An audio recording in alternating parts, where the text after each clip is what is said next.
भारत आजादी की 75वीं सालगिरह को अमृत महोत्सव के रूप में मनाया रहा है, लेकिन इस बीच राहुल गांधी ने भारत के लोकतंत्र को लेकर एक ऐसा बयान दिया जिसे लेकर कड़ा हंगामा हो गया।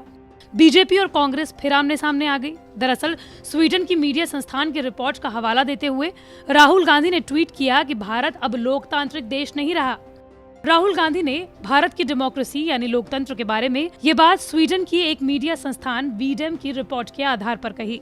इस रिपोर्ट में भारत में लोकतंत्र के दर्जे को घटाकर इलेक्टोरल ऑटोक्रेसी, जिसे कि चुनावी एकतंत्रता या फिर चुनावी निरंकुशता कहा जा सकता है, करार दिया।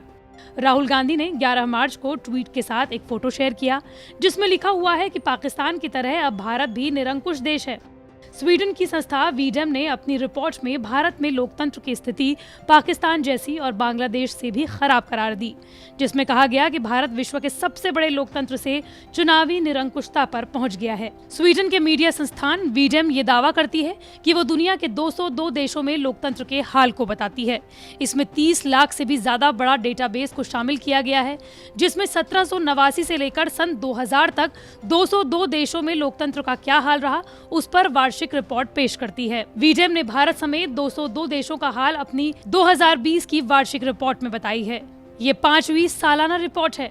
इस रिपोर्ट में कहा गया है कि 2014 में जब से मोदी सरकार सत्ता में काबिज हुई, उसके बाद से अब तक 7000 से ज्यादा लोगों पर देशद्रोह का केस लगाया जा चुका है। ये वो लोग हैं जो सरकार के खिलाफ आवाज उठाते रहे हैं। रिपोर्ट में ये कहा गया है कि अपने आलोचकों को चुप कराने के लिए सरकार ने देशद्रोह, एंटी टेररिज्म और मानहानि के केसेस को हथियार बनाया। भारत में लोकतंत्र का हाल पाकिस्तान जैसा बताया और भारत के पड़ोसी मुल्क बांग्लादेश और नेपाल से भी बदतर बताया।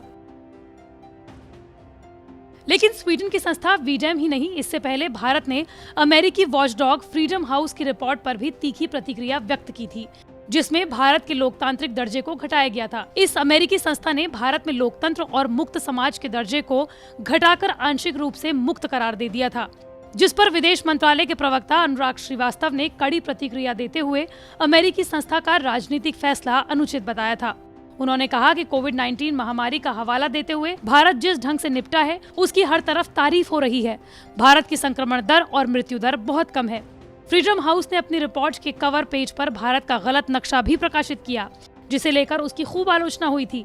आपको बता दें कि अमेरिका ही इस संस्था को पैसा देता है। अमेरिकी फ्रीडम हाउस ने अपनी report freedom in the world 2021 democracy under seize में कहा था कि प्रधानमंत्री नरेंद्र मोदी की सरकार और उसके राज्य स्तरीय सहयोगी दलों ने इस साल अपने आलोचकों पर कार्रवाई करती रही।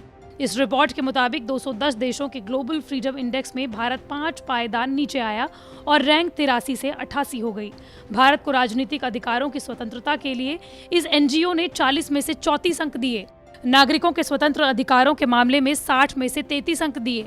भारत के सख्त लॉकडाउन के कारण लाखों प्रवासी श्रमिकों को अनियोजित और खतरनाक विस्थापन का सामना करना पड़ा, जिस पर भारत सरकार ने तीखी प्रतिक्रिया देते हुए कहा था कि हमें प्रवचन की जरूरत नहीं है।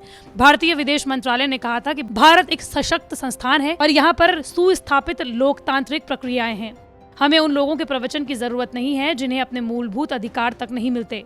वहीं राहुल गांधी के ट्वीट के बाद जमकर राजनीतिक हंगामा हो गया। बीजेपी प्रवक्ता संबित पात्रा ने कहा कि क्या राहुल गांधी के कहने के बाद भारत एक ऑटोक्रेटिक देश हो जाएगा? जब भारत को पाकिस्तान से भी बदतर बोला जाता है तो राहुल गांधी तुरंत इसे इंडोर्स कर देते हैं। ऐसा क्यों होता है कि भारत को नीचा दिखाने में राहुल गांधी को इतना आनंद आता है? उन्होंने ट्वीट करते हुए कहा कि अगर राहुल गांधी को लगता है कि अब हिंदुस्तान एक लोकतांत्रिक देश नहीं रहा है और भारत अब पाकिस्तान बन गया है तो वो मुक्त हैं, बोरिया बिस्तर उठाकर अपनी नानी के घर जाएं और वहां से चुनाव लड़ें। उन्होंने कहा कि राहुल गांधी एक फेलियर है, इसका मतलब ये नहीं है कि देश एक फेलियर है। तो वहीं आपको बता दें कि राहुल गांधी की तरफदारी करते हुए कांग्रेस प्रवक्ता सुप्रिया श्रीनेत ने कहा कि नरेंद्र मोदी को सत्य बोलना चाहिए, अपनी बातों से मुकरना नहीं चाहिए। उन्होंने ये भी कहा कि सरकार की आलोचना करना देशद्रोह नहीं है।